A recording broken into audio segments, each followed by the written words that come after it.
Today we will learn and reflect on the history of the fascist collaboration regime in Vichy France and how this history affected Christians, Jews, and all Frenchmen. When the Nazis blitzkrieged across France in World War II, most liberal government officials chose to flee the country and resist from abroad. But most conservative pro-Catholic government officials remained to govern the French in collaboration with the incoming Nazi regime. The government they formed, Vichy France, replaced the revolutionary slogan of liberty, equality, and fraternity with the fascist slogan of work, family, and the fatherland. Vichy France was the only pro-Catholic regime after the French Revolution, and they were pro-Catholic while they also actively collaborated with the Nazis to send French Jews to the death camps. We will ponder how the Vichy regime and many Frenchmen thought that they could reconcile Catholicism with this persecution and murder of French Jews, and whether the church was harmed by this collaboration by the Vichy regime.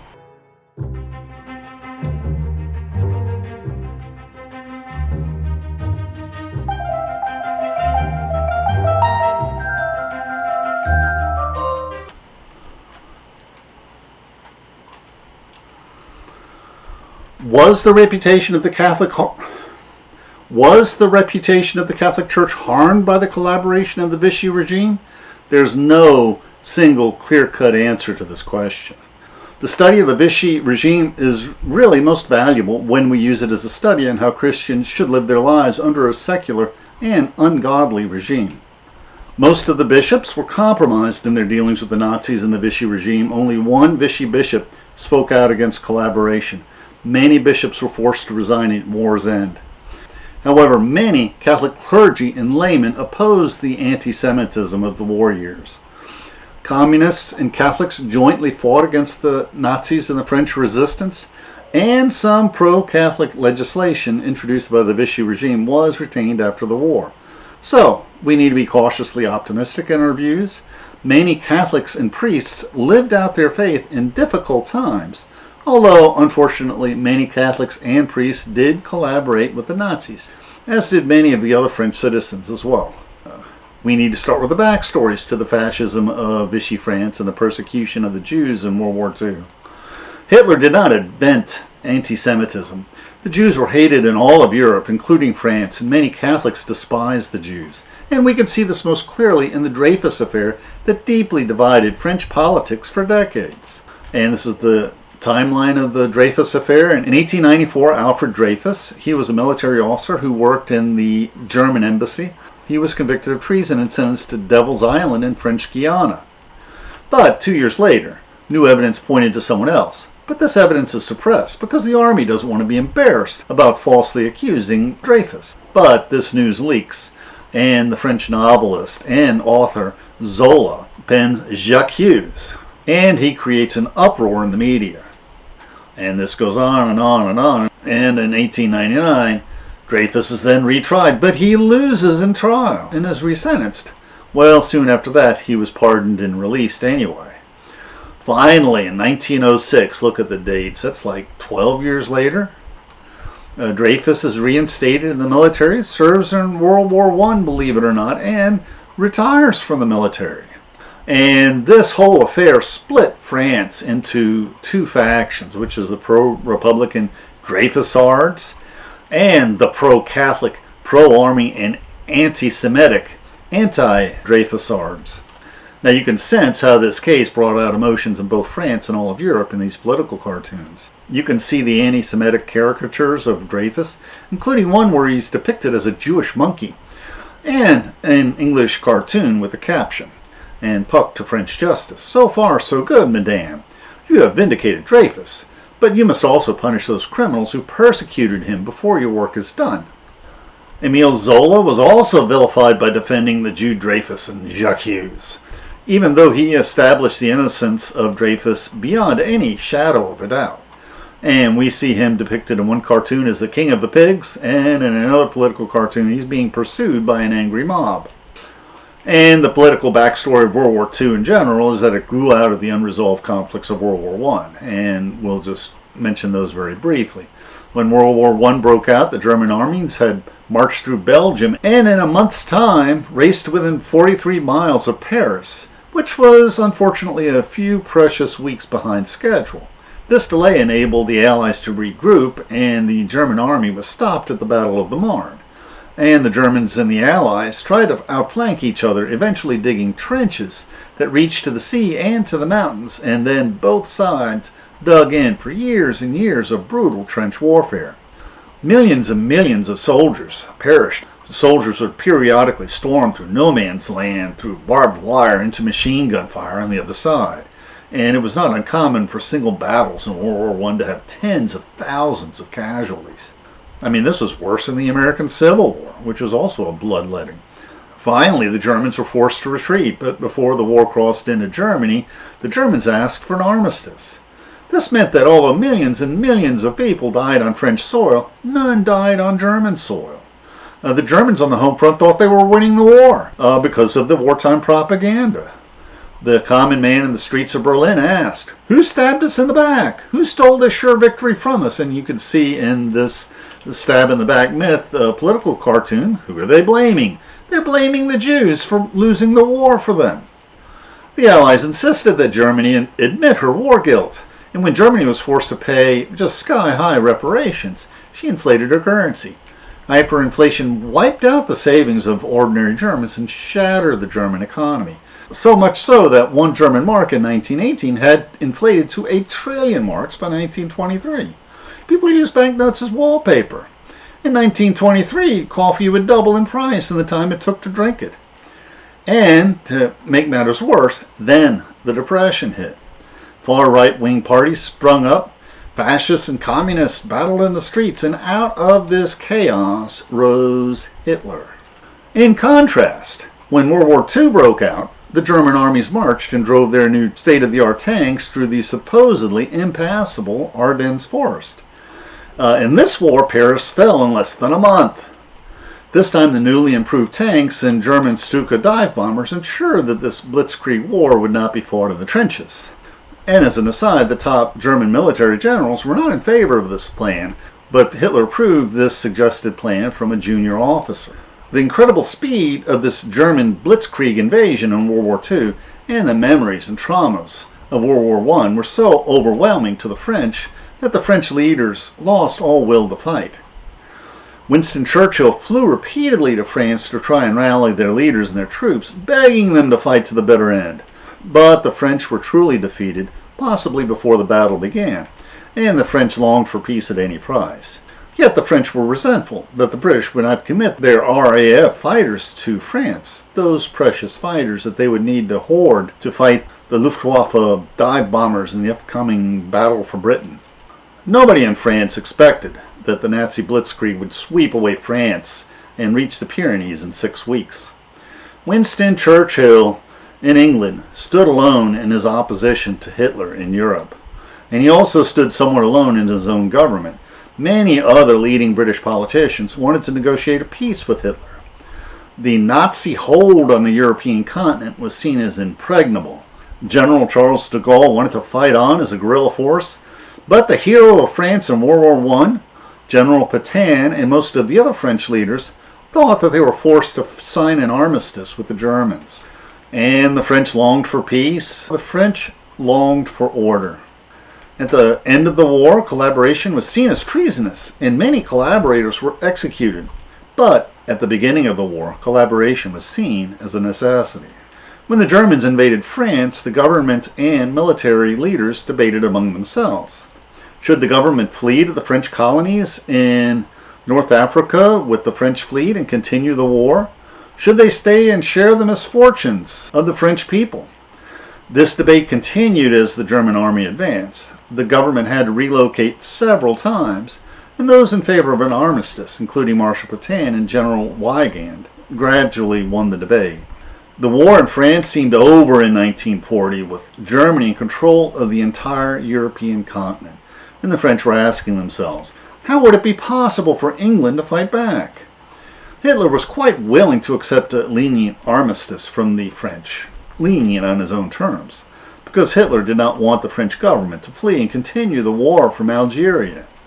And as you can see from this map of the French Empire, France controlled quite a bit of Africa at the start of World War II, although its hold over its colonies during World War II was somewhat tenuous. Marshal Pétain announced over the radio, "With a heavy heart I tell you that it is necessary to stop the fighting." General Charles de Gaulle remembered bitterly not a single public figure raised his voice to condemn the armistice. In hindsight, we all know that the Nazis lost the war, but in 1940 most French expected a final peace conference in a matter of months. Marshal Pétain won the gratitude of most French who thought he had saved them from the abyss of another war in the trenches of France. And as an aside, you can see in the picture that the U.S. actually had an ambassador to Vichy France until 1942. As you can see from the map, the Nazis occupied the northern two-thirds of France, including Paris. But that left the French Vichy regime to govern the rest of France in relative autonomy, which is marked by the purple free zone here. Soon the borders between the occupied France and Vichy France hardened. Although the Vichy leaders technically had jurisdiction over all of France, they were not even allowed to travel to Paris. Although some French POWs were eventually released, 2 million French POWs were held in prison camps in Germany throughout the war, and the French had to pay most of their taxes to Germany as reparations to pay for the occupation forces. And the French-speaking provinces of Alsace-Lorraine were annexed by Germany. The French were eager to negotiate a permanent peace, but Hitler was not so eager. Again and again, Hitler would tell the Vichy leaders they just needed to wait to the end of the war to negotiate a settlement. There was very little, if any, active resistance to the Nazi occupiers soon after the conquest of France. But another recent video we discussed a form of passive resistance against the Nazis that developed very early in the war. When the Nazis had initially conquered France, they assumed that England would immediately buckle under and that the war would only last a few more months. So, the Nazis did not exercise best management practices when they conquered France. Instead of running the country, they sought to loot everything in France, including looting from private citizens, stores, businesses, and unfortunately from factories, which were immediately shuttered. And some of the machines were actually shipped to Germany, and then all the French workers were fired. But England held on, neutralizing the Luftwaffe fighter planes and winning the Battle of Britain. Then the Germans realized that the war would last a lot longer than they expected, and that they needed to reopen the factories in France and rehire the workers they fired. But the Nazis treated the workers like slaves, with low pay and terrible working and living conditions, as was true all over France. And in time, the French workers, in effect, became slaves. The French workers in the factories slowed down the pace of production and sabotaged what goods their factories did produce, so that many of the French manufactured rail cars and trucks and other vehicles broke down a few months after they were shipped to the front. What was the first priority of Vichy France? Well, politics, of course. The Third Republic before the war was known for its gridlock and its inability to govern, and many leading French decided that their defeat was due to the moral failings of this hated republic. And why was it hated so much? Well, partially because many of the liberals had fled France when it was conquered by Hitler. Now, Hitler shrewdly allowed the Vichy regime nominal authority in the third of France that was unoccupied by German troops. In the early years of the war, in the eyes of the French people, Marshal Pétain and the Vichy regime had moral legitimacy. Since the Church teaches that the political authority should be respected, the regime also had the support of the elderly bishops throughout the war. The British were urging the French to fight on, from North Africa if necessary, but the Church hierarchy felt that an attitude of repentance and acceptance was more appropriate. The humiliation of the German conquest was seen as an opportunity for moral and religious transformation. As we review these Vichy French propaganda posters in World War II, we will see that they very creepily share themes with the KKK era. And we see in the first one, we have, like in the pro-KKK movie, Birth of a Nation, in the depths of the Jim Crow years in the early part of the 20th century, we have the images of the night. And we have another creepy similarity in the middle poster where we appear to have a burning cross. And we have in the final poster that the Vichy fascists fight communism or Bolshevism. And as you remember, in the Civil Rights era, J. Edgar Hoover and many other conservative politicians were accusing the black leaders of being communists. So there are many creepy similarities. Paxton, in his history, observes that the defeated republic, so substantial in its inertia and a few days before, evaporated like the dew. The time was ripe for change. In their excitement, Frenchmen committed the most elementary imprudence. In their impatience to avenge old wrongs and transform the conditions that led to defeat, they made major structural changes during an enemy occupation. Vichy France would even replace the French revolutionary slogan of liberty, equality, and fraternity with the more fascist slogan, work, family, and fatherland. The French under the Vichy regime would definitely be far less free and have to work far harder, either as prisoners or for far less pay. Now to look at the state of Christianity before the war and in Vichy France. France at the start of the war was becoming more and more secular. Although 80% of the population was nominally Catholic, only 1 in 3 attended Mass at Easter. Mostly women and children attended Mass regularly. In 1940, the clergy was aging. 40% were over 60, although many younger priests answered the call to the priesthood during the war. The French state became more hostile to religion before the war. Religious property was seized, religious orders had their schools closed, and had to be approved by the state, and the state no longer paid the clergy. Again, this is before the war. In contrast, the Protestant pastors tended to be younger and more active in the resistance, in part due to the fact that they were more numerous in the mountainous Vichy regimes of France, mountains where they could hide. The Vichy regime reversed some of the anti-clerical legislation, and some of this legislation survived when France was liberated. Like in the general population, some of the clergy was collaborators, some aided the resistance. At the beginning of the war, the godless communists were seen as the enemy, and as the fascists in the recently concluded Spanish Civil War sided with the Catholics in opposing the communists. Many Catholics initially supported the fascists. And you have to remember, in the Spanish Civil War, the communists were the ones who massacred the priests by the thousands.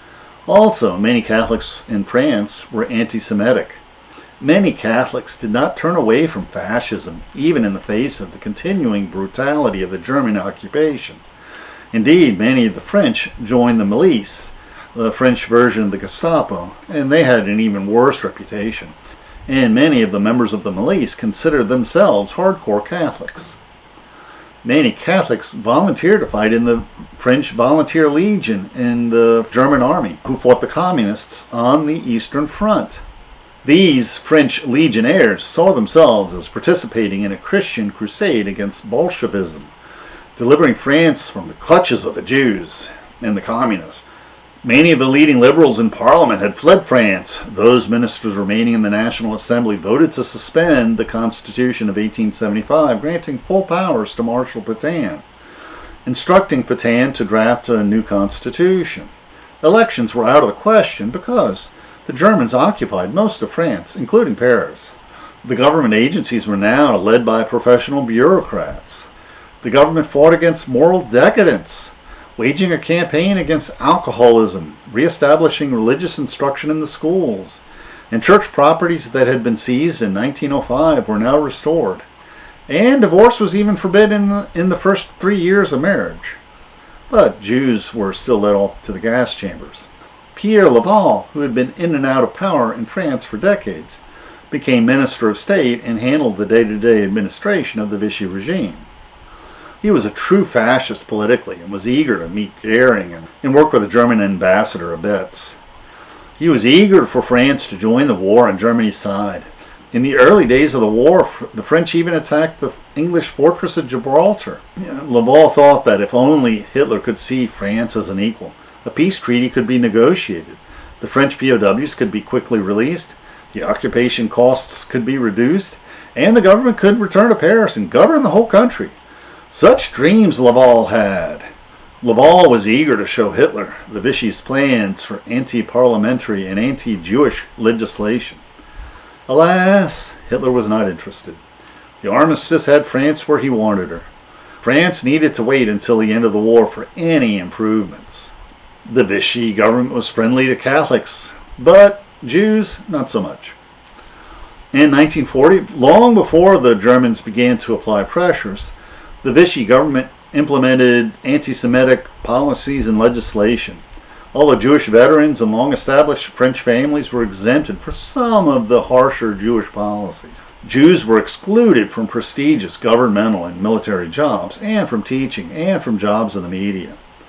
Foreign Jews were interned in concentration camps.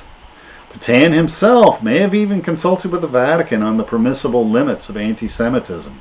In the next year, in the occupied zone, Jewish properties and artworks were seized. And you can see pictures of an internment camp. Such internment camps housed Jews on a temporary basis before they could be shipped to the death camps. The abhorrent treatment of the Jews was what turned much of the clergy and the faithful against the regime. Several bishops protested against the treatment of the Jews while they continued to support Pétain.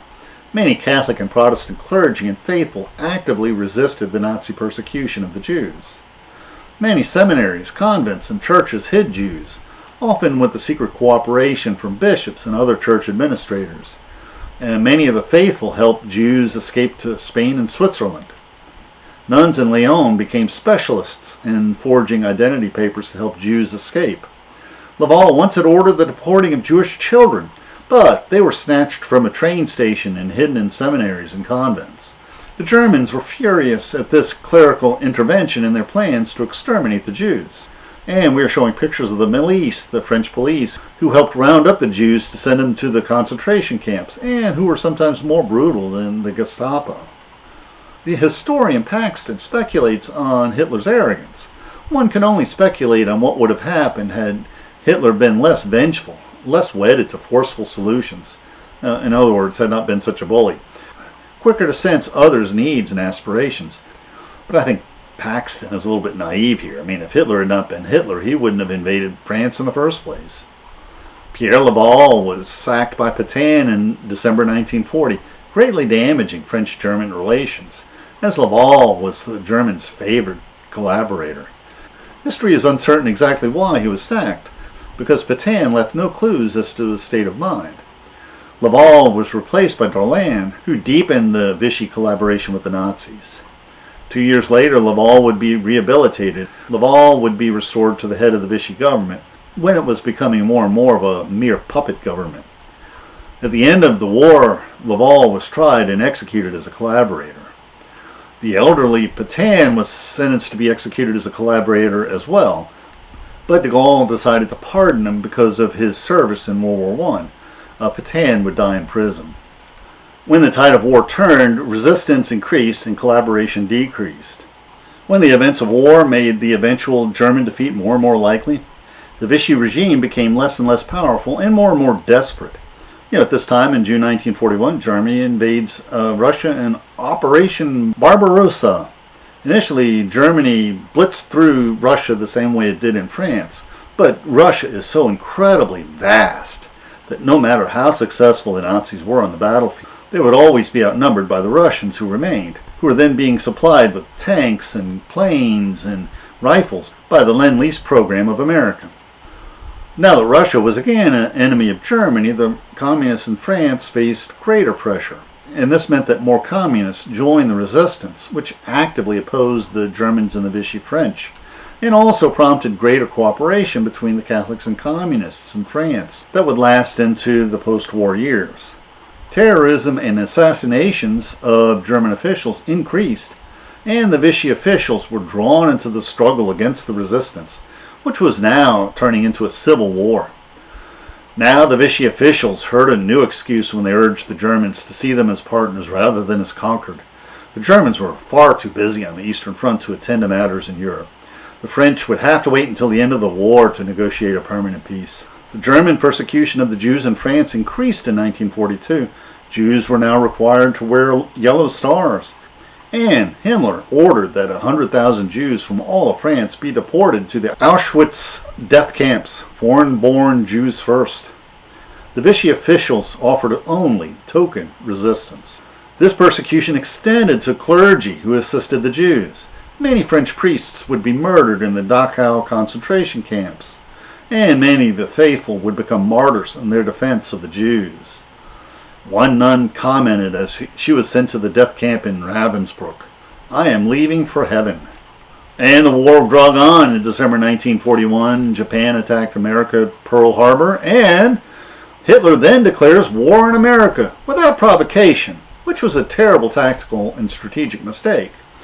And this led Churchill to predict that this would make eventual victory certain, as now America could enter the war in Europe directly. And later in the next year, in November 1942, event that really turned the tide for Vichy France, the Allies invade French North Africa in Operation Torch. There were multiple landings in French Morocco and Algeria. There was no preliminary bombardments because the Allies were hoping that the French would just give up. But the Vichy French troops did offer some resistance. Now, after Darlan had been deposed by Laval, Darlan was appointed commander of the armed forces. Fortunately, he was visiting his son in the hospital in Angiers when the resistance seized control of that city and also Darlan. When the Allies recognized Darlan as the commander of the French forces, he ordered the Vichy troops in North Africa to join the Allied forces, and they obeyed. Darlan's surrender of Vichy French troops made Hitler furious. He thought he could no longer trust the French. Hitler ordered the German troops to seize control of the Vichy provinces, and after that all of France would be occupied by German troops. The historian Paxton concludes, the fact that Pétain did not renounce the armistice in November 1942 upon the total occupation of France, and there's no contemporary evidence that this was ever considered, proved to the Germans and to Hitler that Pétain would never resign. Now, this Darlan deal was highly controversial in Parliament, since Darlan had been a high-level collaborator with the Nazis. But Churchill reminded the House of Commons, "I'm sorry to have to mention a point like this, but it makes an awful lot of difference to a soldier whether a man fires his gun at him or at an enemy." The Germans attempted to seize the French fleet in Africa, but the Vichy ordered the fleet be scuttled to keep it out of the hands of the Germans. Germany finally, at this late point of the war, put its economy on a war footing. French food rations were further reduced to help feed Germany. Deportations of French Jews also increased. The Nazis needed French workers for their factories because so many Poles and Russian laborers had been worked to death by this time.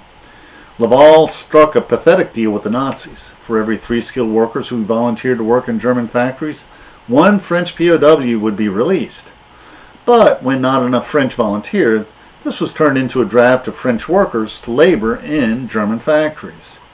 Now that many young French were offered a choice, either work as a slave in Germany or join the resistance, they decided to flee to the woods and join the resistance.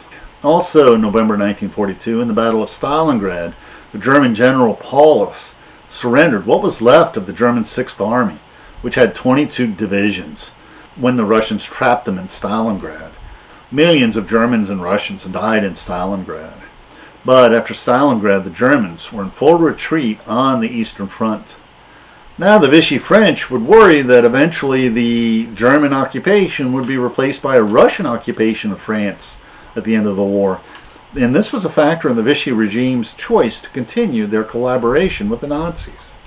The Civil War deepened in France. The Vichy regime was drawn into greater collaboration with the Germans as the Vichy officials naively sought to restore French sovereignty by increasing French participation in the police and military. French police helped round up and deport the Jews to their deaths. The Yale professor Merriman, in his lectures on France, points out that the resistance was strongest in the south of France, where there were mountains and forests where the resistors could hide. And sometime later, in June 1944, the Allies land on the Normandy beaches in France on D-Day. Pétain then issued a proclamation urging all Frenchmen to remain neutral in the upcoming struggle, because French blood was too precious to waste. When the Allies occupied France, the Germans compelled the Vichy government, Pétain, Laval, and the other ministers, to move to the Sigmaringen enclave in Germany. Finally, at this late stage, Pétain and Laval refused to participate in the charade of an obvious puppet government. So how did Christianity survive in Vichy France? In the end, the church gained little from the efforts of the Vichy regime.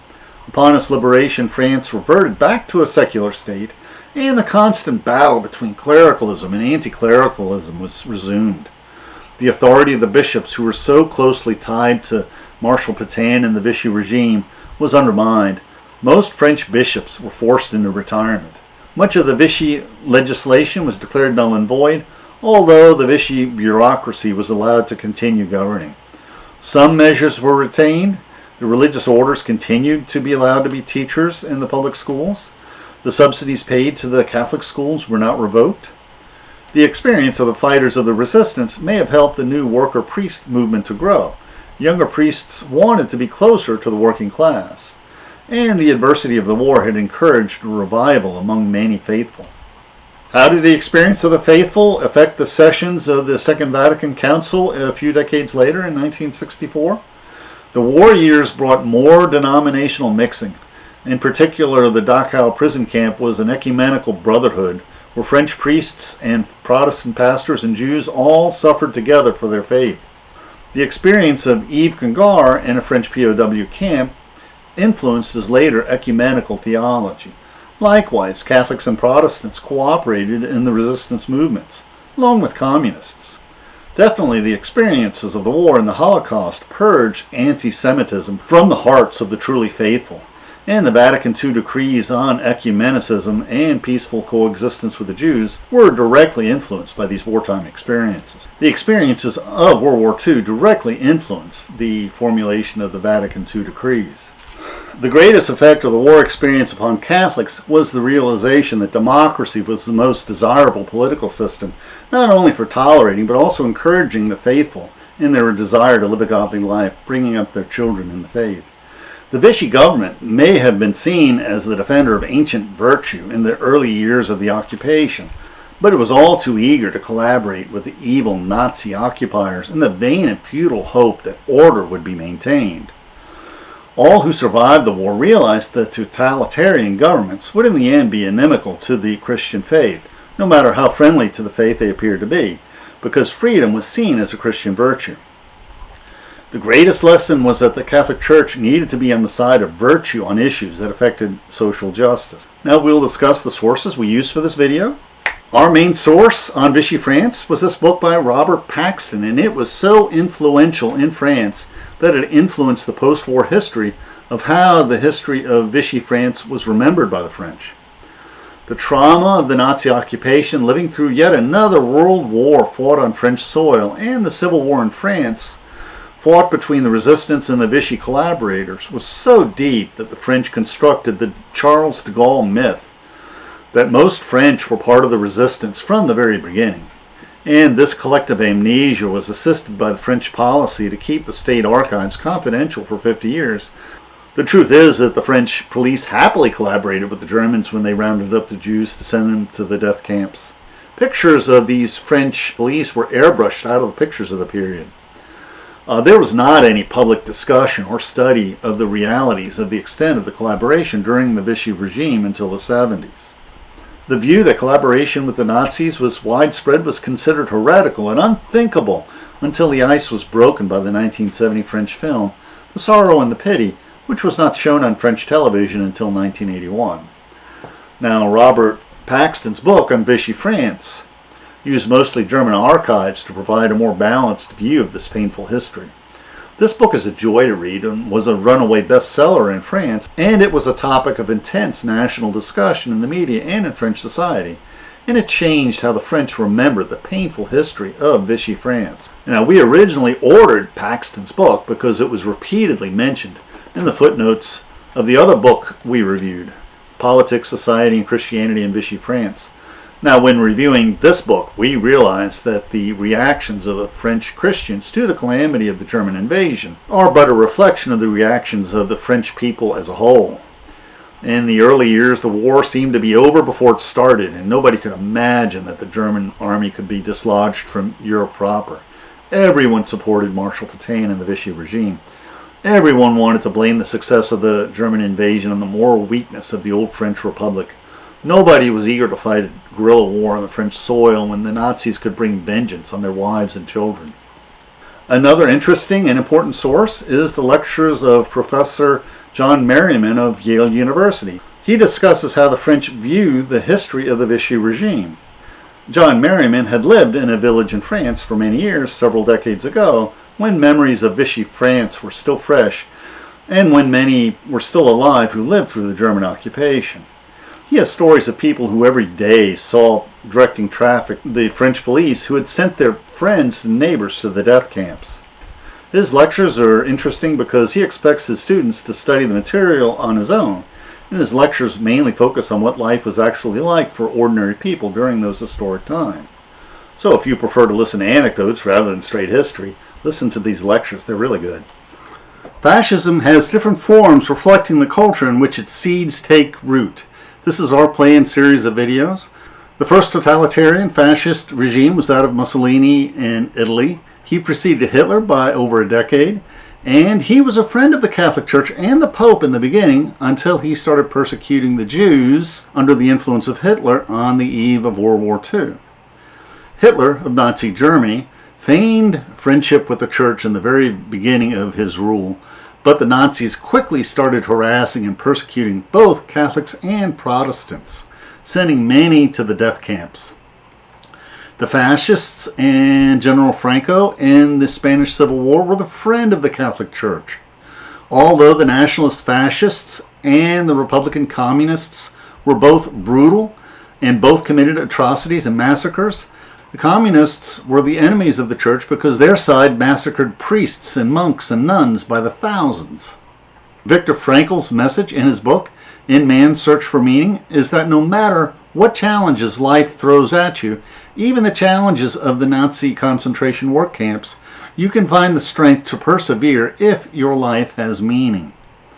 The stoicism of Nelson Mandela of South Africa, who went from prison to the presidency, who was imprisoned for challenging apartheid, shows how we can persevere and defeat racial hatred in our lives and in society. Many people are unaware that the Nazis used the Jim Crow race laws as precedents when drafting their anti-Semitic race laws that started the persecution of the Jews by the state bureaucracy. And finally, the spiritual danger of white evangelical Christian nationalism is that it can too easily morph into white supremacy. We challenge our white Christian listeners to sample our videos on civil rights so you can be more compassionate towards the plight of our black brothers in Christ. Frederick Douglass belongs to the first generation of black leaders. He escapes from slavery and becomes a leading abolitionist orator before the Civil War and a leading civil rights leader during the Reconstruction years after the Civil War. Booker T. Washington was a teenager when Lincoln issued the Emancipation Proclamation, freeing the slaves in the Deep South, and he was both an orator and a second-generation black leader who focused on educating the freed slaves so they could improve themselves. W.E.B. Du Bois was born during Reconstruction. He was an orator, writer, and a third-generation activist black leader who helped found the NAACP.